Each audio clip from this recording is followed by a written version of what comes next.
Olá, eu sou a professora Adriana e daremos continuidade à aula passada sobre produção textual. Hoje estudaremos o gênero textual resenha. Para que serve uma resenha? Onde é publicada? Qual a intenção do resenhista? Tudo isso trataremos na aula de hoje. Começaremos pela definição de resenha.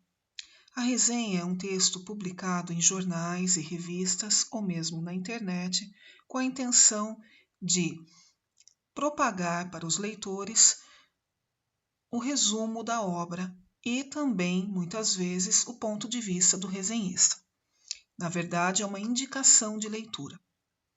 A resenha também pode ser utilizada no ensino superior, como uma forma de estudo, como uma forma de resumo daquilo que se estudou. A resenha pode ser subdividida em resenha-resumo e resenha-crítica. A resenha-resumo, ela se limita em informar ao leitor a respeito do objeto resenhado. Portanto, a resenha-resumo é um texto informativo com descrições, sem nenhum julgamento de valor. Já a resenha-crítica, além de ter um resumo do objeto, também faz uma avaliação sobre ele. Na verdade, é feita uma crítica apontando os aspectos positivos e negativos da obra. Trata-se, portanto, de um texto informativo, mas também argumentativo, e por isso se chama resenha crítica. Quem é o resenhista? O resenhista é alguém que tem conhecimentos na área, por isso ele avalia a obra julgando-a criticamente. Qual o objetivo da resenha? O objetivo da resenha é divulgar objetos de consumo cultural, como livros, filmes, peças de teatro, e, portanto, possui caráter efêmero, ou seja, passageiro. As opiniões mudam rapidamente. Veiculação da resenha, geralmente veiculada por jornais, revistas e internet. Qual a sua extensão? Dependendo do veículo, seja revista, jornal, uma página e meia. Na verdade, é um texto breve, feito um resumo e depois pode ter as opiniões do autor, caso seja uma resenha crítica. O que deve ter numa resenha? O título da obra original, a referência bibliográfica, alguns dados sobre o autor da obra, a síntese do conteúdo da obra, juntamente com a avaliação crítica e também a indicação de leitura. Como fazemos o título da resenha? O título da resenha não é igual ao título da obra original. Portanto, você pode, quando escrever uma resenha, colocar um outro título. Vamos ver o exemplo aqui. O livro que foi lido se chama Michael Jackson, uma bibliografia não autorizada. O resenhista colocou um título chamado Astro e Vilão e um subtítulo chamado Perfil com toda a loucura de Michael Jackson. Portanto, o título da resenha não é igual ao título da obra original. Na referência bibliográfica do objeto resenhado, deve conter o nome do autor, o nome da obra, a editora, a publicação, a data, o lugar e o número de páginas, caso se trate de um livro ou capítulo de livro. Como devemos fazer o resumo para a resenha? Para resumir uma resenha, é necessário anotar os pontos essenciais do texto lido, mostrando os principais fatos e ideias e colocando-as em ordem sequencial, de acordo com os capítulos ou as partes do livro. Para iniciar uma resenha, você pode começar com esse exemplo aqui. Inicia-se com o título, logo após a editora, o ano, o número de páginas, o autor do livro e o tema que vai tratar esse livro, e a resenha também vai comentar. Na resenha crítica, você pode fazer a avaliação durante o resumo. Isso é o recomendável. Mas se você não conseguir fazer isso, você faz um parágrafo apontando os aspectos positivos e negativos da obra. O recomendável é que você faça junto com o resumo. Aqui temos um exemplo de resenha. Antes de lermos, é importante fazer um parênteses aqui e explicar que a resenha, muitas vezes, o aluno do ensino superior ou alguém que não tem conhecimento da obra original, procure primeiro uma resenha, leia a resenha para depois ler a obra original. Muito bem, alguns alunos me perguntam se isso é uma técnica viável. Eu sempre digo a eles que a resenha é um olhar de uma outra pessoa que não é do autor da obra original. Então, precisamos ter um certo cuidado, porque muitas vezes o que traz uma resenha não é a proposta da autoria do livro original. Então, é muito importante a gente fazer essa comparação. Quando lermos uma resenha, procurarmos logo ler o original e verificar se são colocadas as mesmas ideias e não confiar apenas numa resenha, porque a resenha é apenas um olhar do resenhista e não significa que a obra original tem aquela proposta. Bom, a partir disso, vamos ler um exemplo. Esse exemplo aqui ele é bem provocante, né? Porque ele vai falar exatamente do ensino da língua portuguesa. Na verdade, o Celso Pedro Luft ele é um autor que faz gramática, um autor de livro didático, e ele vem mostrar dentro do livro dele que não é bem assim que a gramática deveria ser ensinada. Então, o Gilberto Scarton ele vai fazer uma resenha sobre esse assunto, sobre o livro do Celso Pedro Luft. Vamos ver como que ele inicia. Primeiramente, ele já faz um título provocante, né? Um gramático contra a gramática. Então, ele já incita o leitor a ler o texto, porque como assim um gramático falar contra a gramática, né? Principalmente os professores de português já vão ficar assim provocados a ler o texto. Então, o título deve ser interessante. Segundo lugar, ele assina o texto. Então, isso é importante. Numa resenha também vem a assinatura do resenhista.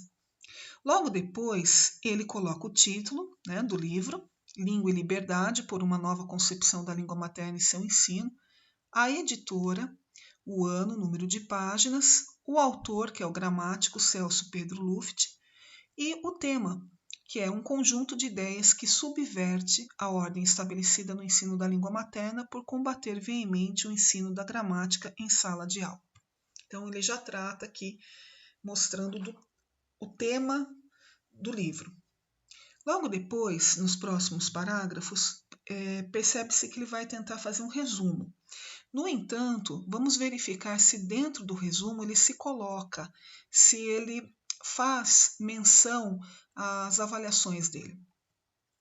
Nos 6 pequenos capítulos que integram a obra, o gramático bate intencionalmente sempre na mesma tecla, uma variação sobre o mesmo tema, a maneira tradicional e errada de ensinar a língua materna, as noções falsas de língua e gramática, a obsessão gramaticalista, inutilidade do ensino da teoria gramatical, a visão distorcida de que se ensinar a língua é se ensinar a escrever certo, o esquecimento a que se relega a prática linguística, a postura prescritiva, purista e alienada tão comum nas aulas de português.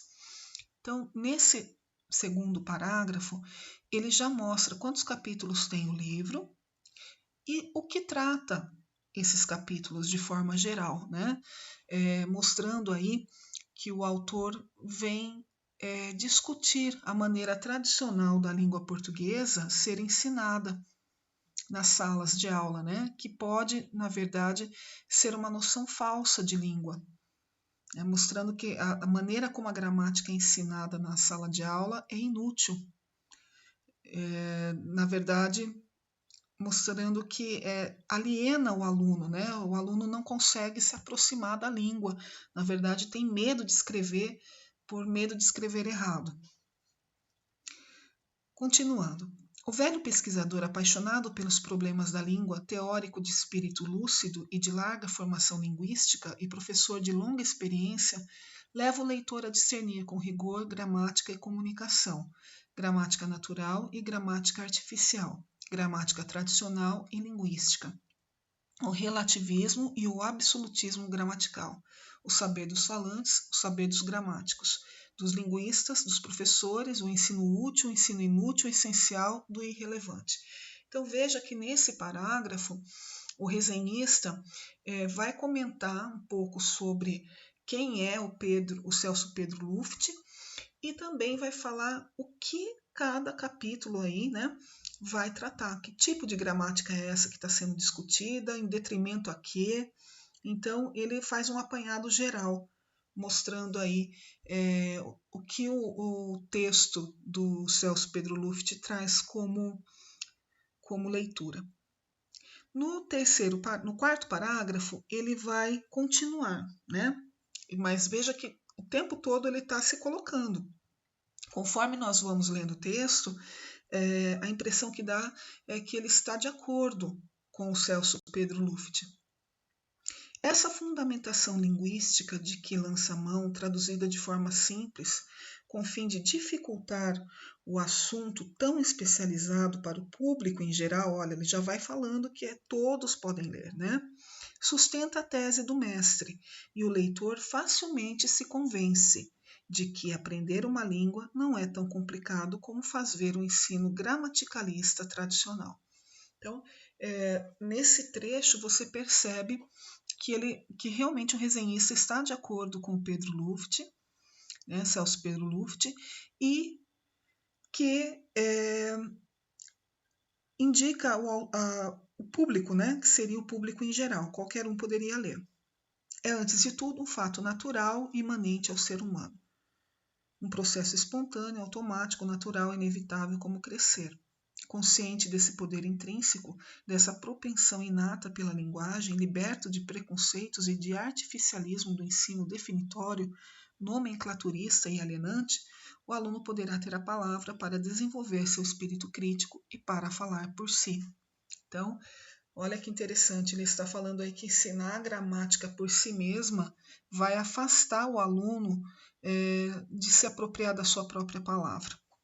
Ensinar língua portuguesa não é ensinar gramática, e sim ensinar o aluno a se aproximar da língua para se apropriar dela e se defender, né?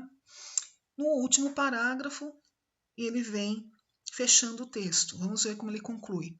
Embora a língua e liberdade do professor Celso Pedro Luft não seja tão original quanto pareça ser para o grande público, pois as mesmas concepções aparecem em muitos teóricos ao longo da história, tem o mérito de reunir numa mesma obra convincente fundamentação. Olha, então aqui ele está realmente concordando, olha, que a fundamentação do Celso Pedro Luft convence, né? Que lhe sustenta a tese e atenua o choque que os leitores, vítimas do ensino tradicional, e os professores de português, teóricos, gramatiqueiros e puristas, ele está criticando os professores aqui, têm ao se depararem com uma obra de um autor de gramáticas que escreve contra a gramática na sala de aula. Então, ele reforça no último parágrafo que o autor Celso Pedro Luft fecha o livro mostrando a sua tese, né, convincente de que a maneira como é ensinada a língua portuguesa na sala de aula mais afasta as pessoas da língua do que aproxima. Bem, agora nós vamos para um exercício para entender realmente se sabemos fazer uma resenha crítica. Então, antes de ler a resenha, vamos dar uma olhadinha nos exercícios. Olha, os exercícios pedem primeiro os dados bibliográficos, onde está a pertinência do tema abordado, onde está a posição do resenhista, os argumentos utilizados, as marcas de autoria e a avaliação crítica por parte do resenhista. Então vamos ler já procurando encontrar essas respostas dentro do texto, porque daí nós já vamos ler o texto com esse olhar. Bom, o nome da resenha é O Meio Ambiente e a Sustentabilidade. Primeiro parágrafo, resenha crítica do texto, O Meio Ambiente e a Sustentabilidade, disponível no site www.ecologiaurbana.com.br, conscientização, meio ambiente e sustentabilidade. Vamos parar um pouquinho aqui. Então, se você ver a primeira pergunta, ele está pedindo os dados bibliográficos. Os dados bibliográficos se encontram no primeiro parágrafo. Ele não cita aqui quem é que escreveu. Tem uma citação aqui embaixo, né? Mas ele não comenta aqui a questão da autoria. Bom, vamos ver o segundo parágrafo. Então, o primeiro parágrafo de uma resenha você tem que colocar, lembrando, o título da obra, o autor, da onde você tirou, se é de livro, tem que pôr editora, número de páginas, ano e o tema. Vamos ver se o segundo parágrafo ele vai tratar do tema. As questões ambientais tomaram força nos últimos anos. As consequências da degradação do planeta presentes no dia a dia chamam nossa atenção, proporcionando que esse tema seja abordado constantemente. Muitas são as propostas para a reversão dessa situação alarmante e viabilização da sustentabilidade. Muito bem, nesse parágrafo, o autor vem sim mostrar o tema. Onde está o tema? As questões ambientais e as propostas de sustentabilidade. Esse seria o tema. O artigo lido traz a conscientização das pessoas como ponto principal para a conservação do meio ambiente. Combater a degradação do planeta através da educação ambiental e incentivo de práticas diárias por cada cidadão que gerem a sustentabilidade, propondo transformar em hábito o consumo responsável e consciente das reservas naturais. Sem dúvida nenhuma, as pequenas ações sustentáveis embutidas na rotina de cada um geram uma minimização gradativa dos danos à natureza. Olha que interessante. O autor ele faz exatamente o que nós vimos anteriormente. Ele já vai fazendo a sua avaliação conforme ele vai descrevendo o que há no artigo. Então, ele diz aqui que o artigo vem falar realmente qual é a situação, né, que seria a necessidade da educação ambiental e práticas diárias por parte dos cidadãos. No entanto, o resenhista já mostra aqui, ó, sem dúvida nenhuma, olha a marca de autoria aqui, ó, as pequenas ações sustentáveis embutidas na rotina minimizam os danos à natureza. Então, até aqui ele está concordando com o autor do texto original. Vamos ver como é que ele vai conduzindo esse texto. É fato que a adoção de atitudes que promovam a diminuição do desperdício e poluição, começando de casa, depois irão se perpetuar naturalmente em todo lugar. Porém, olha lá, o texto em questão não aborda o que é imprescindível, uma vontade política dos nossos governantes a favor da sustentabilidade, proporcionando progresso sem causar danos necessários ao meio ambiente. Então, aqui ele já vai argumentar, dizendo, olha, realmente eu concordo com o autor do texto, né, da importância de cada um saber a sua parte na questão da poluição, do desperdício, mas não é só isso. Não é só o cidadão comum que precisa tomar cuidado com a questão ambiental, mas também os governantes, né? Os governantes também precisam parar para pensar em como esse progresso está acontecendo sem danificar o meio ambiente. Então, não é só uma questão dos cidadãos, mas também dos governantes. Então, ele já argumenta aqui. Vamos ver o próximo parágrafo. A criação de normas favoráveis à natureza não basta se as punições para crimes ecológicos não forem rigorosas. Olha lá, então, de novo, ele traz uma outra argumentação que ele percebeu que não tinha no texto original. Ele diz a questão da punição, né, para crimes ecológicos. Da mesma forma que a conscientização da população incentivando práticas sustentáveis é insuficiente se não forem fornecidos meios para se colocar atitudes ecológicas importantes em prática. Então, a intenção aqui é mostrar que o resenhista, ele entende que a sociedade, que os cidadãos têm que fazer a sua parte, mas não é só isso, né? É preciso ter atitudes ecológicas, só que para isso precisa-se de investimento, de meios. E quem é que tem que trazer esses meios? Quem é que vai punir os crimes ecológicos? Né? Ele mesmo já antecipou aqui em cima essa questão do envolvimento da política dos nossos governantes. Então vamos ver o próximo parágrafo. Do que vale o cidadão separar o lixo se na sua cidade a coleta não é seletiva? De que forma usar mais bicicletas como meio de transporte se não há ciclovias? Como pessoas menos favorecidas podem parar de jogar detritos nos rios se a rede de esgoto não é satisfatória? Então veja, aqui ele está fazendo perguntas retóricas, mas é para provocar o leitor a mostrar que ele tem razão, que isso aqui não é só um comprometimento do cidadão comum, que para que haja atitudes, ações para a sustentabilidade, é necessário que haja condições para isso. Chegamos à conclusão que o ponto de vista do texto é positivo. Olha ele avaliando o texto aqui. Porém, não é suficiente. Então, ele está mostrando que os argumentos utilizados pelo autor do artigo são rasos, ou seja, facilmente refutáveis.